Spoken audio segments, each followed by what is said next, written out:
இந்த எத்திக்ஸ் பேப்பரில் for example அவங்க ஒரு சுச்சுவேஷன் கொடுப்பாங்க. இப்போ நீங்கள் வந்து ஒரு தாசில்தாராக இருக்கீங்க, வேலை பார்த்துட்ருக்கீங்க. உங்கள் டியூட்டி டைமிங் வந்து காலையில் 8 மணிலேருந்து ஈவினிங் 6 மணி வரைக்கும். ஸோ 6 மணி ஆகிடுது. நீங்கள் வந்து உங்கள் ஆஃபீஸ் டியூட்டி முடிச்சுட்டு நீங்கள் வெளியில் வரீங்க. வெளியில் வரும்போது கரெக்டாக 6:15 நீங்கள் வண்டியில் வெளியில் போகிறப்போ கேட்டுக்குள்ளே ஒருத்தங்க ஒரு வயசான அம்மா அப்போ தான் வராங்க, கையில் ஏதோ பேப்பர் வச்சுருக்காங்க, நீங்கள் பார்க்குறீங்க. அவ்வளோதான். இதுக்கப்புறம் நீங்கள் என்ன பண்ணுவீங்க அப்படிங்கிற மாதிரி ஒரு கேள்வி வருது. யூத் பேப்பரின் இனிய வணக்கம். மறக்காமல் சப்ஸ்கிரைப் பண்ணுங்கள், பக்கத்தில் இருக்க பெல் ஐகானை கிளிக் பண்ணுங்கள். தேங்க்யூ. யூத் பேப்பர் ஃப்ரெண்ட்ஸ் அனைவருக்கும் வணக்கம். என் பெயர் பிரதீப். நான் வந்து சென்னையில் சென்ட் தாமஸ் மவுண்ட் டிஸ்ட்ரிக்டோட டெப்டி கமிஷனர் ஆஃப் போலீஸாக ஒர்க் பண்ணிகிட்ருக்கேன். நான் வந்து 2017 batch Indian police service officer. இப்போது நம்ம சிவில் சர்வீஸ் எக்ஸாமினேஷன் பொறுத்த வரைக்கும் யூபிஎஸ்சி வந்து ரொம்ப கிளியராக இருக்காங்க. யாரை வந்து செலக்ட் பண்ணணும், யாரை வந்து செலக்ட் பண்ணக்கூடாது அப்படிங்கிறதுல அவங்கக்கிட்ட ஒரு தெளிவு இருக்குது. நீங்கள் அவங்க செலெக்ஷன் பண்ண இதை பார்த்தீங்கன்னா ஒரு கன்சிஸ்டன்சி இருக்கும். ஸோ ஏதோ ஒரு ஸ்பெசிஃபிக் ஆஸ்பெக்டை வந்து அவங்க எதிர்பார்க்குறாங்க. அது வந்து ஒரு கேண்டிடேட் கிட்ட இருக்கும் பட்சத்தில் அவர் வந்து செலக்ட் பண்ணுறாங்க, இல்லாத பட்சத்தில் அவர் வந்து ரிஜெக்ட் செய்யப்படுறார். இல்லைன்னா அவர் திரும்பவும் அவருக்கு ஒரு ஆப்பர்ச்சுனிட்டி தராங்க, நீங்கள் திரும்பவும் வந்து உங்களை வந்து அப்கிரேட் பண்ணிவிட்டு வாங்க அப்படிங்கிறது. இது நம்ம ரிஜெக்ஷனுங்கிறதே பார்க்கக்கூடாது. இப்போ ஒரு ப்ரிலிம்ஸாக நீங்கள் ஆகிட்டீங்க அப்படின்னா இட் இஸ் நாட் யூபிஎஸ்சி வந்து உங்களை வந்து வேண்டான்னு சொல்லிட்டாங்கிறது கிடையாது. நீங்கள் அதுக்கும் அவங்க எதிர்பார்க்குற ஸ்கில் செட்டு நீங்கள் மேட்ச் நீங்கள் பல்வேறு ஸ்கில் உங்ககிட்ட இருக்கும். பட் ஆனால் அவங்க எதிர்பார்க்குறது ஒரு பர்டிகுலர் ஸ்கில்ஸு. அது உங்ககிட்ட இருக்கா இல்லையான்னு பார்க்குறாங்க. அது உங்ககிட்ட சில நேரங்களில் எல்லாத்துக்கிட்டையும் எல்லாமே இருக்குன்னு சொல்ல முடியாத மாதிரி அந்த ஸ்கில் உங்ககிட்ட கம்மியாக இருக்கலாம். ஸோ அதை வந்து நீங்கள் அப்கிரேட் பண்ணிட்டு நெக்ஸ்ட் இயர் வாங்க அப்படின்னு ஒரு ஆப்பர்ச்சுனிட்டியாக தான் நம்ம எடுத்துக்கணும். அந்த ஸ்கில் என்னன்னு பார்த்தீங்கன்னா, பிகாஸ் நீங்கள் யூபிஎஸ்சி பார்த்தீங்கன்னா ஆல் த போஸ்ட் எல்லாமே வந்து குரூப் ஏ அண்ட் அதுக்கு மேலே உள்ள ஆல் இண்டியா சர்வீஸ் போஸ்ட் எல்லாமே வந்து பப்ளிக்கோட இன்ட்ராக்ட் பண்ணக்கூடிய போஸ்ட்டு. ஸோ அவங்க மெயினாக எதிர்பார்க்குறது அந்த எந்த கேண்டிடேட் ஒரு ஆஸ்பிரண்ட்டாக செலக்ட் பண்ணணுன்னாலும் அவங்களுக்கு அந்த ஹியூமன் ஸ்கில்ஸ் இருக்கா, பிஹேவியரல் ஸ்கில்ஸ் இருக்கா, அதே மாதிரி ப்ராப்ளம் சால்விங், அனலிட்டிக்கல் இந்த ஸ்கில்ஸ் எல்லாம் இருக்கா அப்படின்னு பார்க்குறாங்க. சிம்பிளாக சொல்லணுன்னா ஒருத்தரை அவங்க செலக்ட் பண்ணுறாங்க அப்படின்னா அவர் வந்து மக்களாக இருப்பாரா, மக்கள் கூட கரெக்டாக பேசுவாரா, இல்லை ஒரு பிரச்சனைன்னு வந்தால் அதை எப்படி பார்ப்பார், அதை எப்படி அணுகுவார், அதுக்கு உண்டான தீர்வு சொல்கிறக்கூடிய திறன் அவர்கிட்ட இருக்கா. இதெல்லாம் தான் வந்து உங்களுக்கு டிஃப்ரெண்ட் ஃபார்ம்ஸில் ப்ரிலிம்ஸு, மெயின்ஸு, இன்டர்வியூ எல்லாத்துலேயுமே செஸ் பண்ணுறாங்க. உங்கள் ஓவரால் பர்சனாலிட்டியை வந்து பார்க்குறாங்க.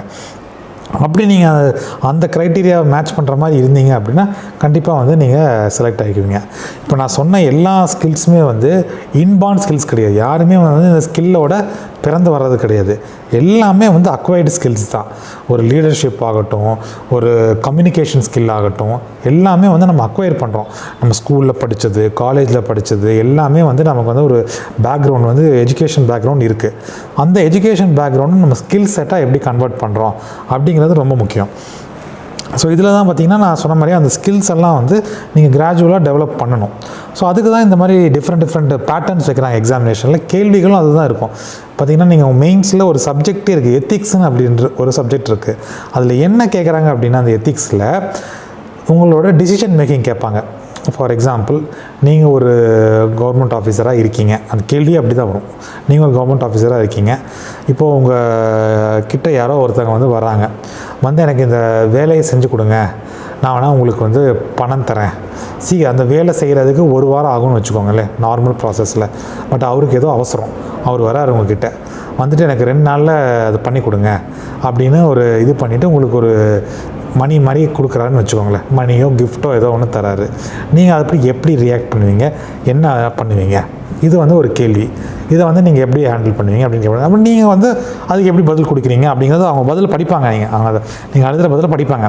ஓகே, உங்கள் அப்ரோச் கரெக்டாக இருக்குது அப்படின்னா அதுக்கு உண்டான ஒரு வேல்யூவேஷன் வந்து கரெக்டாக இருக்கும். ஸோ அதுக்கு இன்னொரு கேள்வி ஃபார் எக்ஸாம்பிள் நான் சொல்லணும் அப்படின்னா, இந்த எத்திக்ஸ் பேப்பரில் ஃபார் எக்ஸாம்பிள் அவங்க ஒரு சுச்சுவேஷன் கொடுப்பாங்க.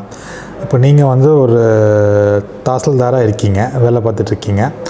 உங்கள் டியூட்டி டைமிங் வந்து காலையில் 8 மணிலேருந்து ஈவினிங் 6 மணி வரைக்கும். ஸோ 6 மணி ஆகிடுது. நீங்கள் வந்து உங்கள் ஆஃபீஸ் டியூட்டி முடிச்சுட்டு நீங்கள் வெளியில் வரீங்க. வெளியில் வரும்போது கரெக்டாக 6:15 நீங்கள் வண்டியில் வெளியில் போகிறப்போ கேட்டுக்குள்ளே ஒருத்தங்க ஒரு வயசான அம்மா அப்போ தான் வராங்க கையில் ஏதோ பேப்பர் வச்சுருக்காங்க, நீங்கள் பார்க்குறீங்க, அவ்வளோதான். இதுக்கப்புறம் நீங்கள் என்ன பண்ணுவீங்க அப்படிங்கிற மாதிரி ஒரு கேள்வி வருது. ஸோ ஒரு அப்ரோச் என்ன, நான் என் டியூட்டி பார்ப்பேன். ஸோ என் டியூட்டி டைம் என்ன, 8 மணிலேருந்து காலையில் 6 மணி வரைக்கும். ஸோ நான் டியூட்டி என் டைமை கரெக்டாக முடிச்சிட்டேன், நான் போயிட்டேன் அப்படிங்கிற மாதிரி பதில் எழுதலாம்.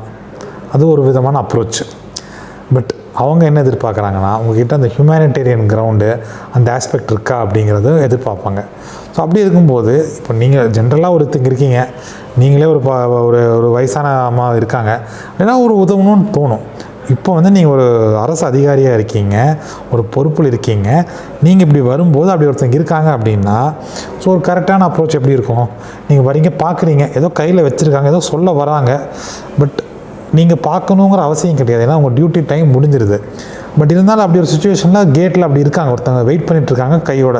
உங்கள் கேட்டில் அந்த வாட்ச்மேனோ யாரோ ஒருத்தர் வந்து நிறுத்திடுறாரு, இந்த மாதிரி அவங்க சாரோட முடிஞ்சிருச்சு, நீ ஏமா வரேன்ட்டு அவர்கிட்ட சண்டை பேசிகிட்டு இருக்காரு. இதுதான் சுச்சுவேஷன். இதுக்கு நீங்கள் எப்படி ரியாக்ட் பண்ணுவீங்க தான் கேட்பாங்க. இந்த மாதிரி தான் கேள்வி வரும். அப்படி வரும்போது நான் உங்களோட ரெஸ்பான்ஸ் என்னவாக இருக்கணும், இல்லை நான் அந்த காரை நிறுத்தி என்ன விஷயம்னு கேட்பேன் அந்த அம்மாக்கிட்ட.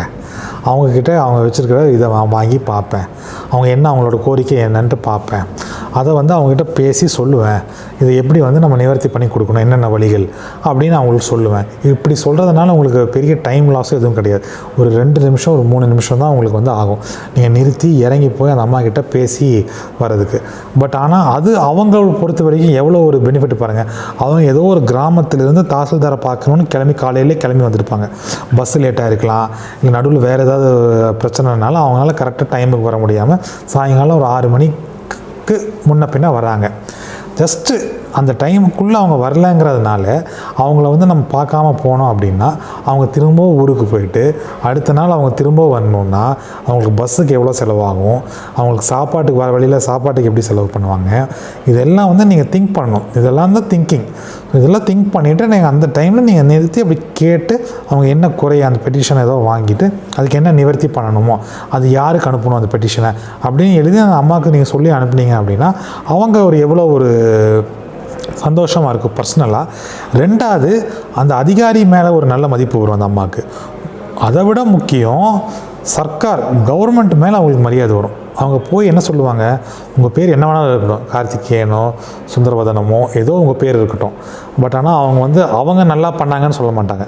தாசில்தார் போனேன், அவர் வந்து என்னோடய இதை வந்து கேட்டுக்கிட்டு நல்லா பண்ணார் அப்படின்னு சொல்லுவாங்க. அப்போ அந்த என்ன ஆகுது, தாசில்தார் யாராக இருக்கட்டும், அது பீட் அ மேன் உமன் யாராக இருந்தாலும் அந்த பதவியோட பெயர் வந்து அந்த அம்மா மூலமாக அந்த ஊர்லேயும் இதுலேயும் வந்து நல்லாயிருக்கும். அப்போ என்ன, இன்டைரக்டாக வந்து கவர்மெண்ட் வந்து நல்லா இருக்குது அப்படிங்கிறது வந்து தெரிய வரும். ஸோ இதுதான் ஒரு சின்ன விஷயம் நீங்கள் பண்ணுறது எப்படி வந்து உங்களை பர்சனலாக உங்களுக்கு ஒரு மன சந்தோஷத்தை விட அரசாங்கத்துக்கு எப்படி ஒரு நல்ல பேர் வருது அப்படிங்கிற மாதிரி ப்ராட் திங்கிங் இருக்கணும்.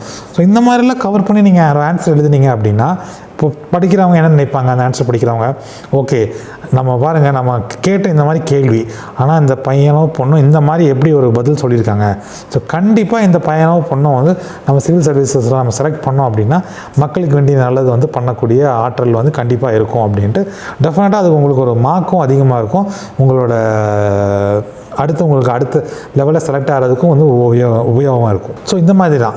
ஸோ இந்த மாதிரி வந்து கவர்மெண்ட் வந்து எதிர்பார்க்குறது வந்து இந்த மாதிரி உள்ள கேண்டிடேட்ஸ் தான். ஸோ இப்படி வந்து ஒரு ப்ரிலிமினரி அப்படி தான் இருக்கும். மெயின்ஸில் இன்டர்வியூவில் அதே மாதிரி தான் உங்களுக்கு கேள்விகள் கேட்கப்படும். அதே மாதிரி இன்டர்வியூவில் போனாலும் அதே மாதிரி தான். நான் இப்போ எத்திக்ஸில் எப்படி உங்களுக்கு எக்ஸாம்பிளாக சுச்சுவேஷன் சொன்னனோ அதே மாதிரி தான் உங்களுக்கு இன்டர்வியூலையும் கேட்பாங்க. உங்கள் நேரில் உங்கள் முன்னாடி உட்கார வச்சுட்டு கேட்பாங்க.